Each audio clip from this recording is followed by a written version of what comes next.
Welcome to my YouTube channel.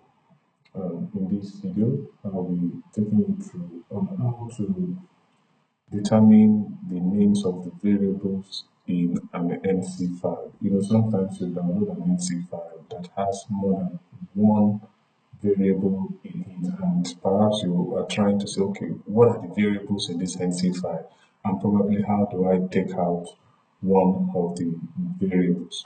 So I've written, just to make things easier for you, I've written out the codes here for kind of determining the variables within an NC file. So the procedure is you need to install this in your library, the NetCDF 4.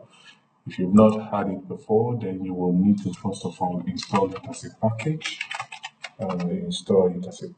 But since already I have it, I won't do that. So I will simply just call it into my library.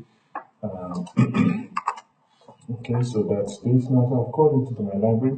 Then I mean, you can name this whatever you want, but this is the main function I need here. NC open. I want to open this particular NC file that contains some weather variables that I don't maybe I've forgotten once weather variables are in there. So I want to open that, but make sure that you've already set, you could see that I've set my directory to where I have the NC files on my computer. So if you're still struggling on how to set directories, I have done a video on that. Please kindly refer to my video that I've done on setting up your R Studio and then setting your directory. But for now, this is my directory.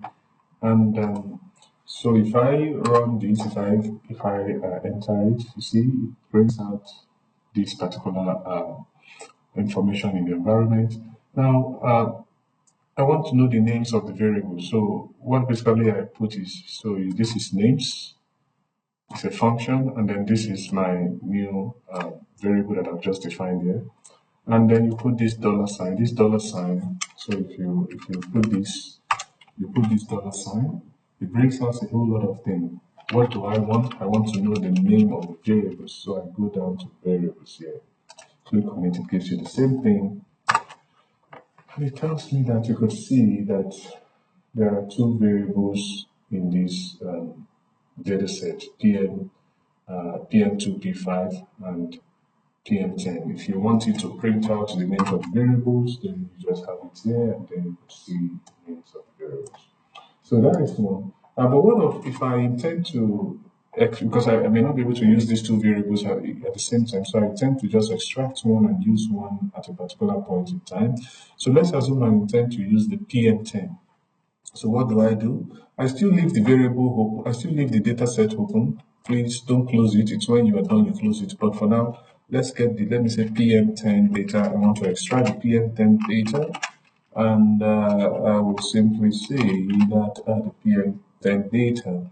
And there is this command. It's called ncvar. It's all on this in this NCDF4 package.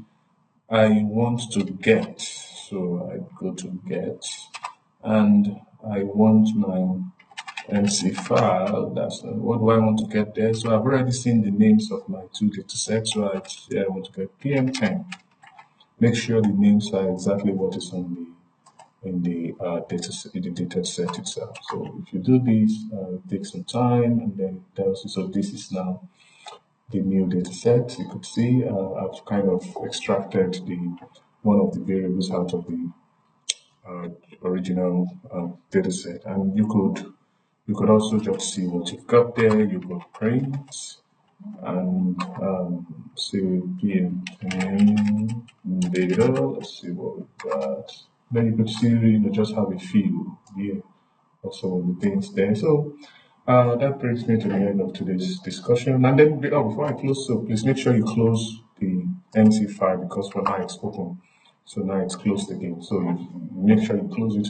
Once you open it to kind of investigate the file, you must make sure you close it at the end of the day.